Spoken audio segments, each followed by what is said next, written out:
한 사람이 자신의 인생을 마무리하면서 하는 유언이나 또는 자신의 전문 분야에서 은퇴를 할 때 후배들에게 하는 말은 매우 주의를 기울여서 들을 필요가 있습니다.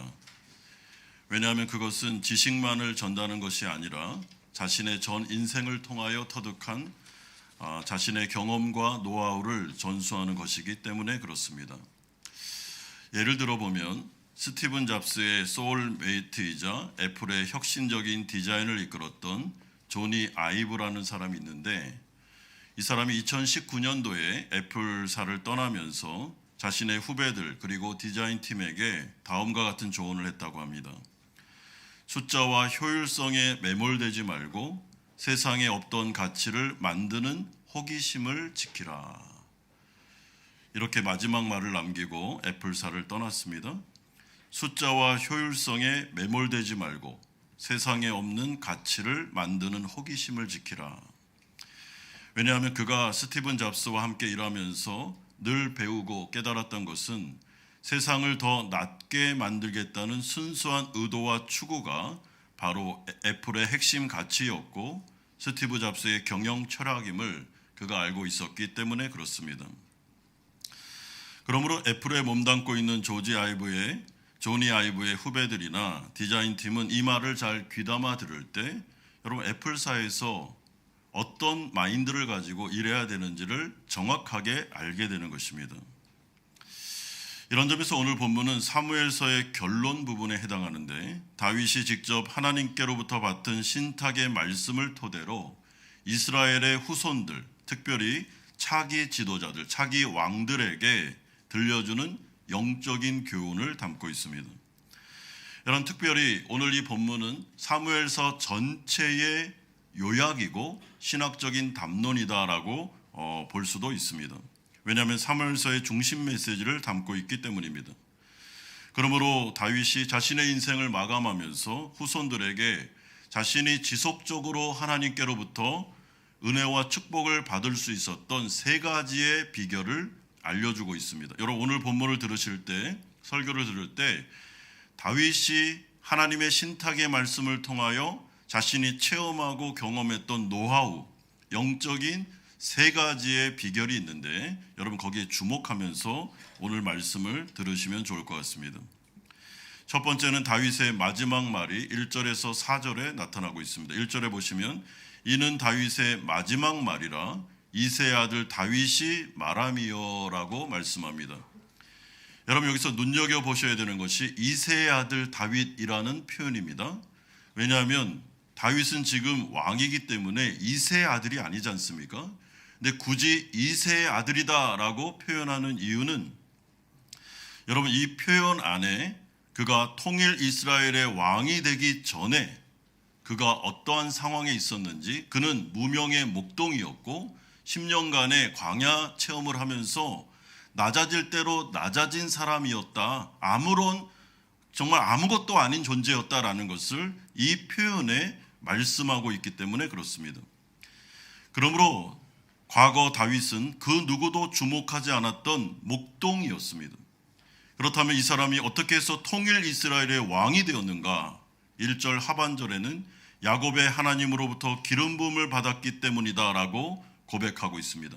전적인 하나님의 은혜로 이렇게 된 것이죠. 따라서 다윗은 자신을 이스라엘의 노래 잘하는 자라고 소개하고 있는데, 그 이유는 늘 자신에게 은혜를 베풀고 자신을 축복하셨던 나는 하나님을 찬양할 수밖에 없다라는 고백이 여기에 포함되어 있기 때문에 그렇습니다.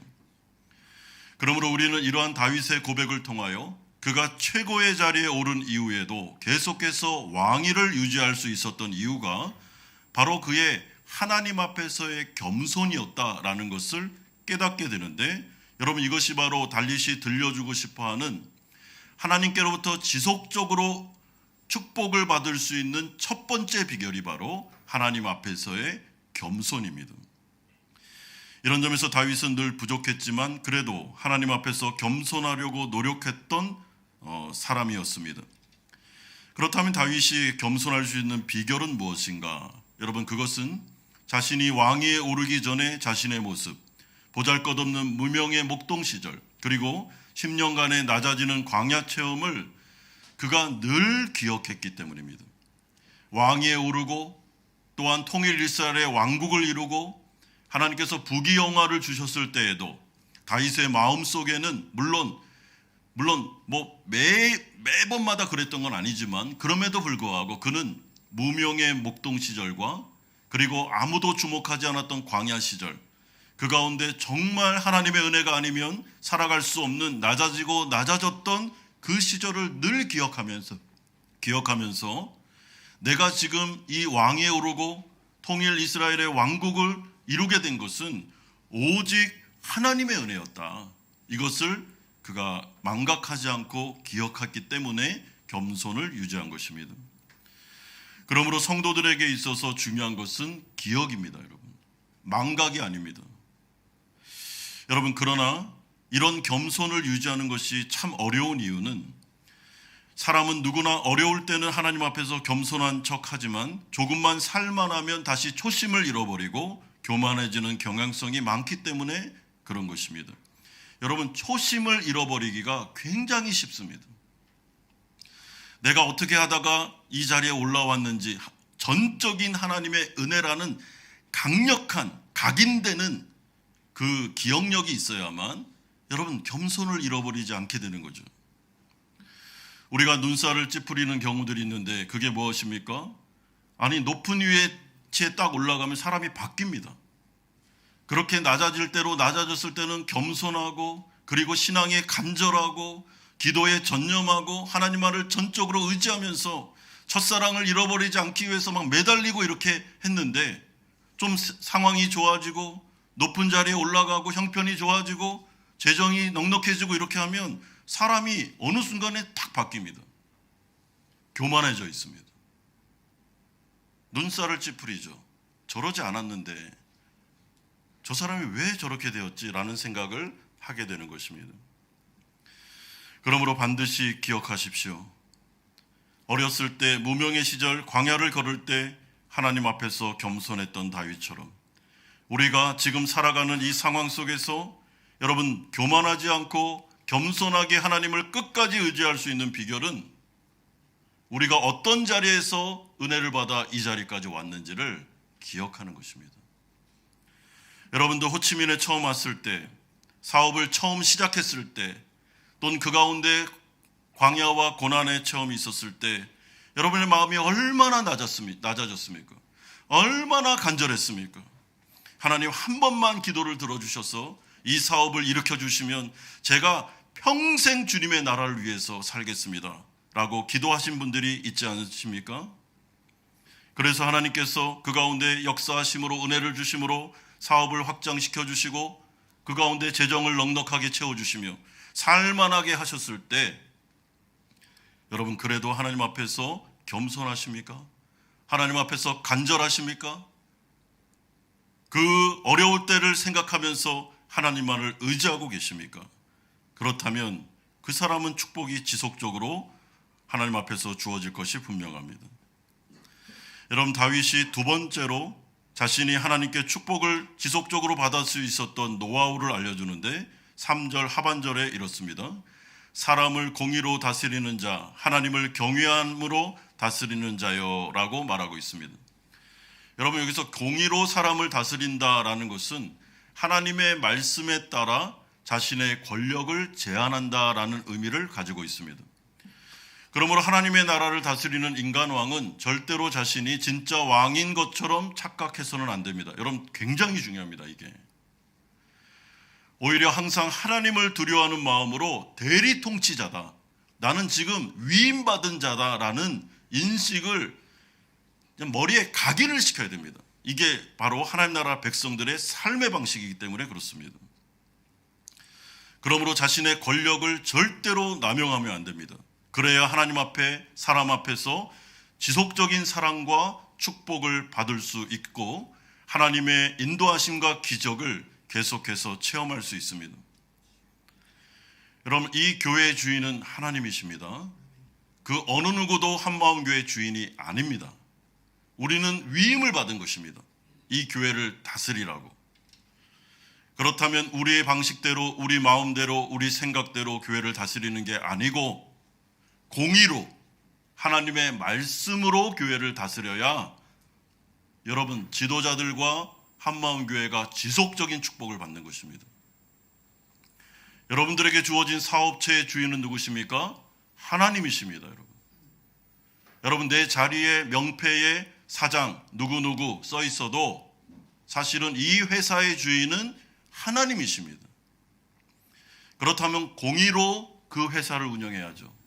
하나님께서 나에게 위임하셨기 때문에 이 사업체를 이끌어가라고, 하나님의 선교적인 사업을 하라고 나에게 맡겨주셨기 때문에 공의로 하나님의 뜻에 따라 사업체를 운행해 나갈 때 그분은 지속적인 하나님의 은혜와 축복을 받을 수 있다. 이게 바로 두 번째 노하우입니다. 여러분의 가정의 주인은 누구십니까? 하나님이십니다. 하나님이 이 가정을 이루게 하셨습니다. 한 남자와 한 여자를 만나게 하신 분도 하나님이십니다. 우리에게 자녀를 두신 분도 하나님이십니다. 여러분 그 자녀들의 주인은 하나님이시라니까요. 우리에게 맡겨주실 분이에요.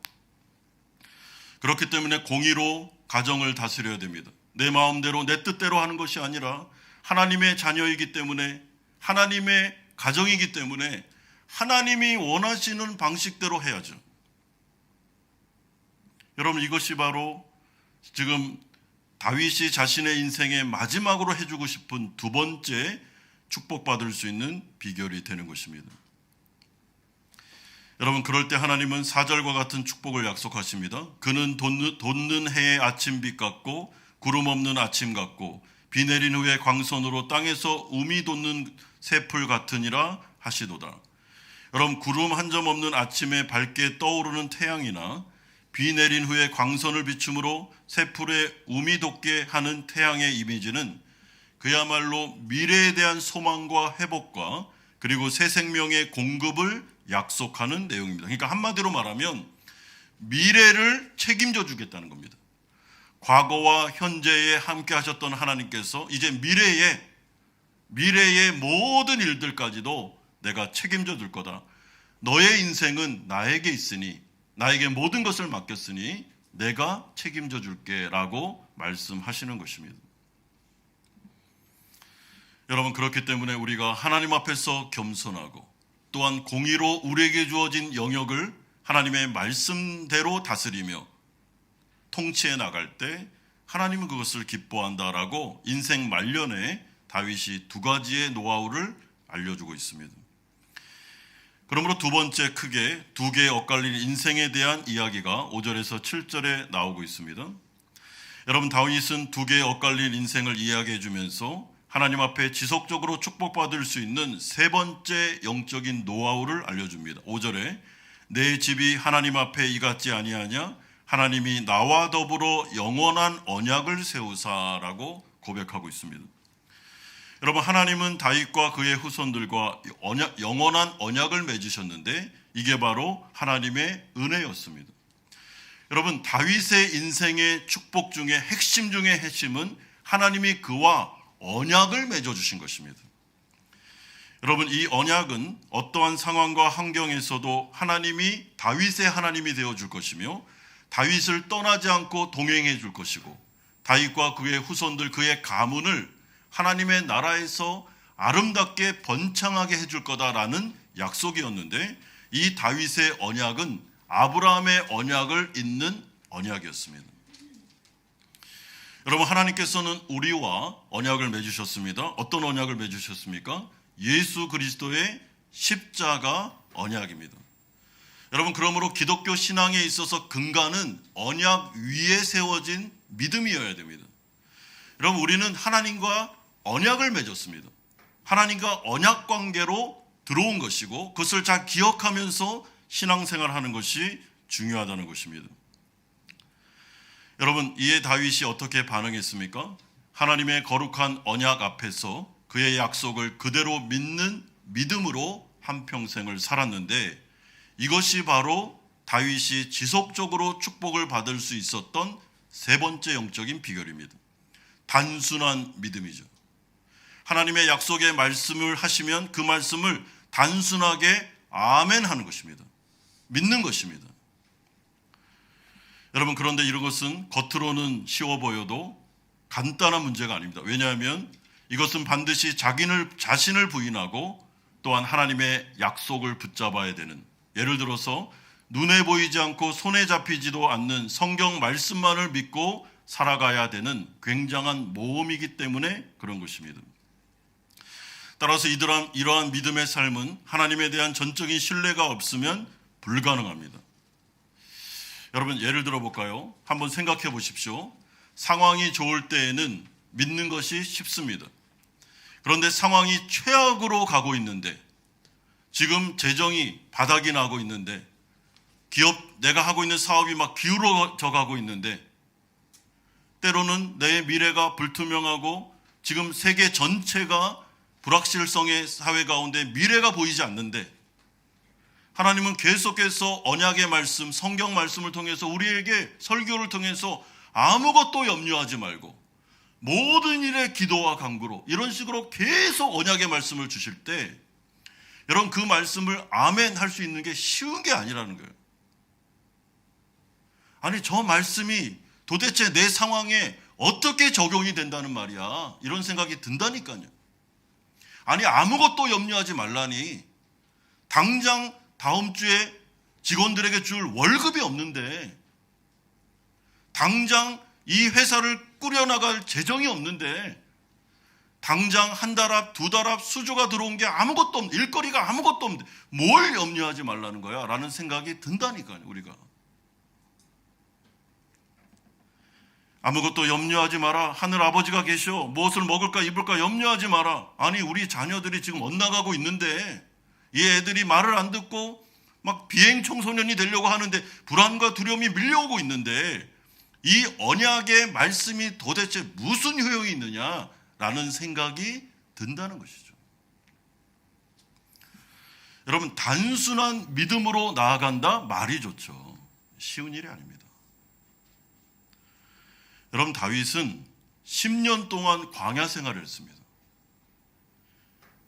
그에게 500명이 넘는 그런 영적인 가족들이 있었습니다. 당장 먹고 살 게 막막한 현실에 있었습니다. 그것도 무려 10년 동안이나. 여러분, 지금으로 말하면 우리 한마음교회가 이렇게 있는데, 하나님께서 세워주셨는데 매주마다 재정이 바닥나는 겁니다.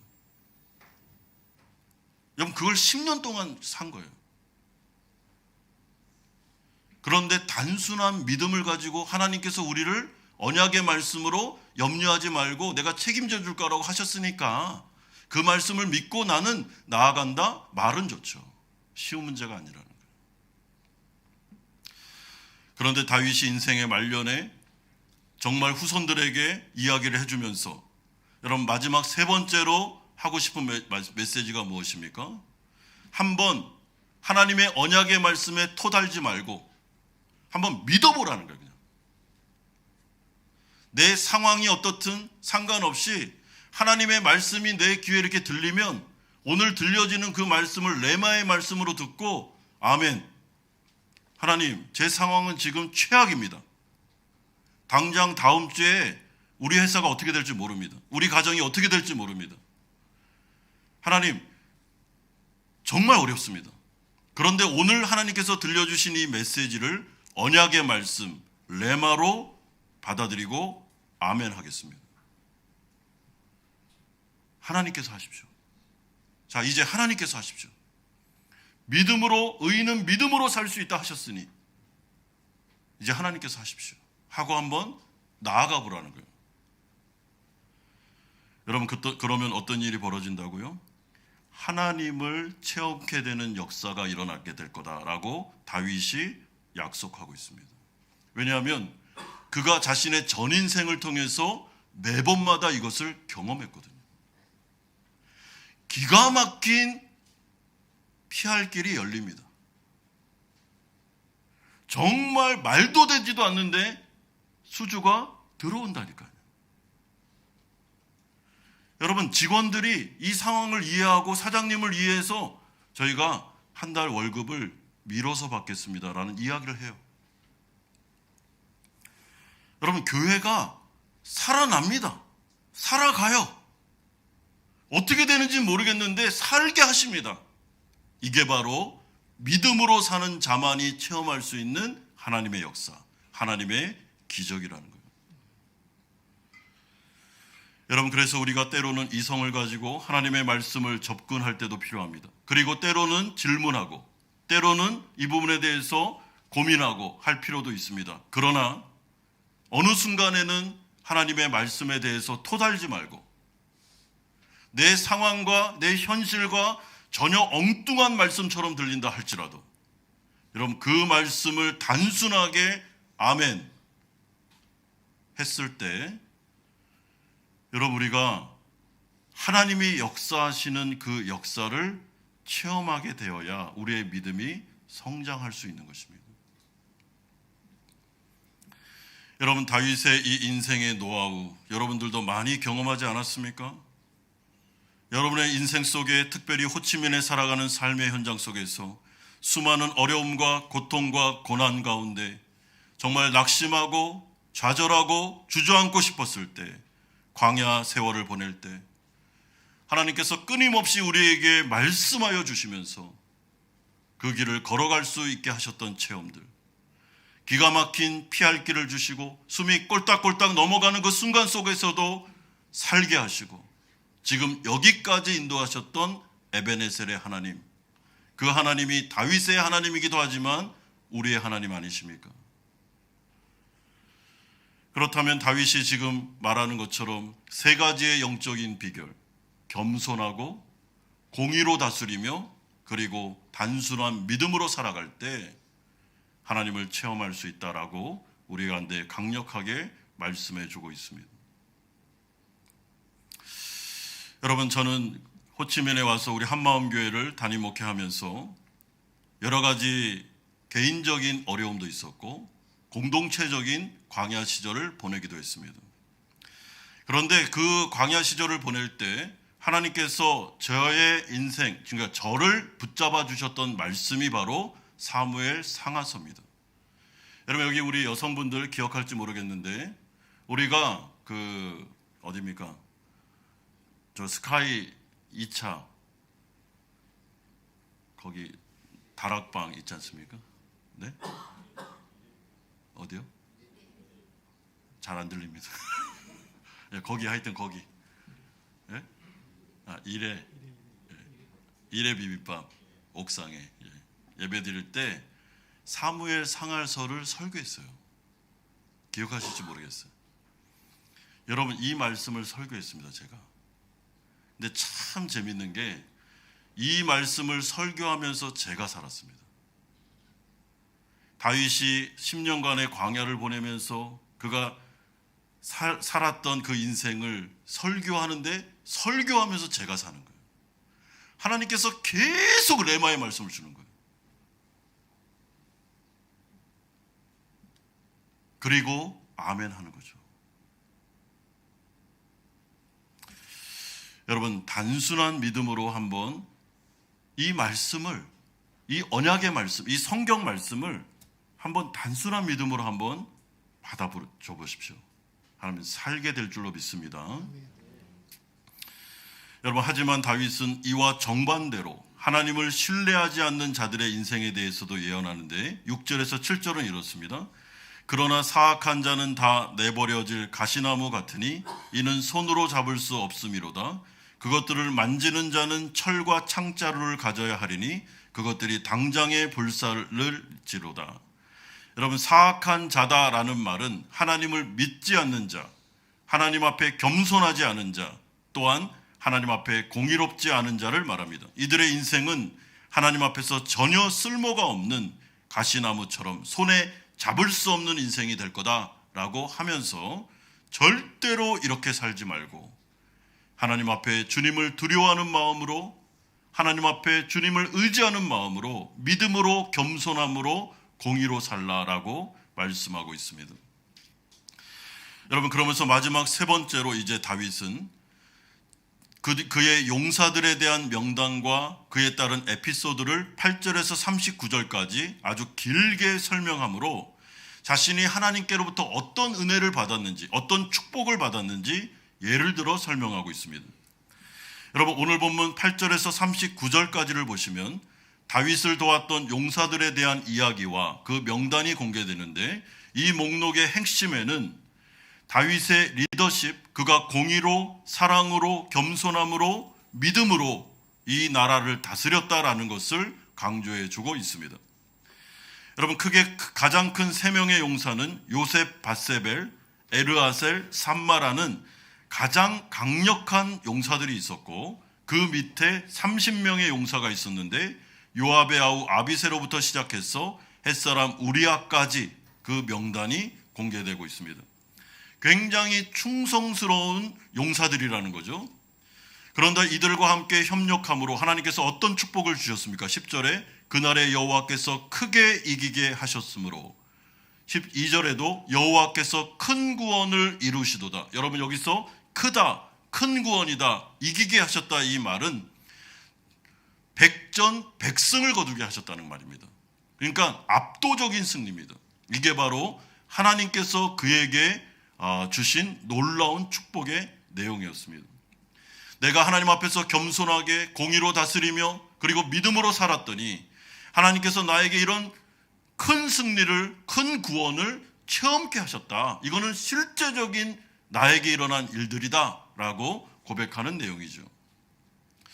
여러분, 그런데 다윗과 그의 용사들의 관계가 어느 정도까지 참 좋았냐면 14절에서 17절까지 에피소드를 하나 소개하는데, 다윗이 베들레헴 성문 곁 우물물을 먹고 싶어 했을 때, 전쟁 중에 이 우물물을 먹고 싶어 했을 때, 여러분, 블레셋 진영 한가운데 이 우물이 있기 때문에 좀 목숨을 걸고 물을 가져오지 않으면 다윗의 이 목마름을 해결할 수 없음을 알면서도 3명의 용사들이 죽음을 무릅쓰고 여러분, 블레셋 사람의 진영으로 쳐들어가서 이 우물물을 길어서 다윗에게 주는 굉장히 충성스러우면서도 다윗을 사랑하는 에피소드가 공개되고 있습니다.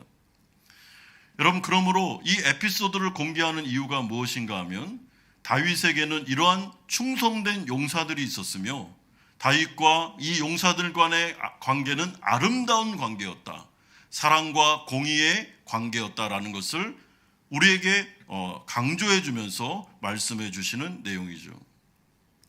그러므로 이 명단과 승리의 사건과 또한 이 에피소드는 여러분, 다윗이 대리 통치자로서 겸손한 마음과 함께 공의와 사랑으로 백성들을 다스렸기 때문에 그에게 놀라운 축복과 승리가 주어졌음을 말씀하는 내용입니다. 여러분, 다윗의 인생은 이제 마무리되고 있는데 그의 인생의 축복의 결과는 이 3가지의 영적인 노하우에 있었다는 것입니다. 그러므로 오늘 이 말씀을 우리가 받으면서 여러분, 딱 이 3가지를 잘 기억하십시오. 하나님 앞에서 겸손해야 된다는 것. 두 번째는 하나님 앞에서 공의로워야 된다는 것. 이것은 대리 통치자라는 걸 기억하고, 하나님 앞에서 청지기적인 마음을 가지고 하나님의 뜻대로 내가 속한 공동체를 다스리는 것. 세 번째는 하나님의 언약의 말씀을 단순하게 믿음으로 받아들이는 인생. 여러분, 그럴 때 지속적인 축복을 받을 수 있습니다. 여러분, 오늘 설교를 마무리하면서 이 명단 가운데 특이한 점 2가지가 있는데 이것만 제가 말씀드리고 오늘 설교를 마무리를 하려고 합니다. 여러분, 특이한 점 첫 번째는 이 용사들의 명단에 요압의 이름이 어떻게 해요? 빠져 있습니다.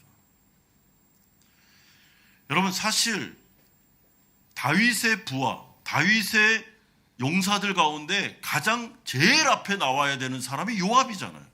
그런데 요압의 이름이 빠져 있습니다. 왜 그럴까요? 요압은 하나님의 사람 다윗과 함께 한평생을 살았지만 믿음으로 살지 않았기 때문에 이 역사서가 그의 인생을 평가절하하고 있기 때문에 그렇습니다. 그러므로 요압과 같이 살지 말라는 겁니다. 여러분, 두 번째, 이 30명의 용사의 명단 가운데 햇사람 우리아의 이름이 맨 마지막에 기록되어 있다는 것이 특징적입니다. 이것은 다윗의 치부를 마지막에 부각시키므로 다윗이 절대로 성인군자가 아니었음을 강조하고 싶기 때문입니다.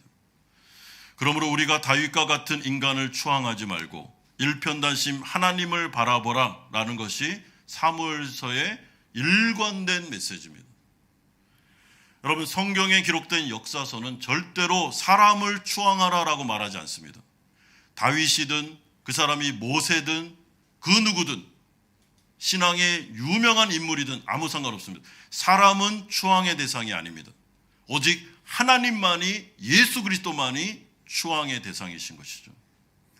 그러므로 사무엘서는 절대로 자기 자신이나 다른 사람을 의지하거나 바라보지 말고 모든 인간은 다 연약한 존재들일 뿐임을 기억하면서 사람에게 실망하지 말고 시험 들지 말고 하나님을 바라보고 예수 그리스도를 바라보고 일편단심 믿음으로 나아가라 라는 줄곧 중요한 메시지를 전달하고 있습니다. 그러므로 믿음의 주여 온전케 하시는 분은 오직 예수 그리스도밖에는 없습니다. 여러분, 그 누구도 우리의 믿음의 대상이 아닙니다.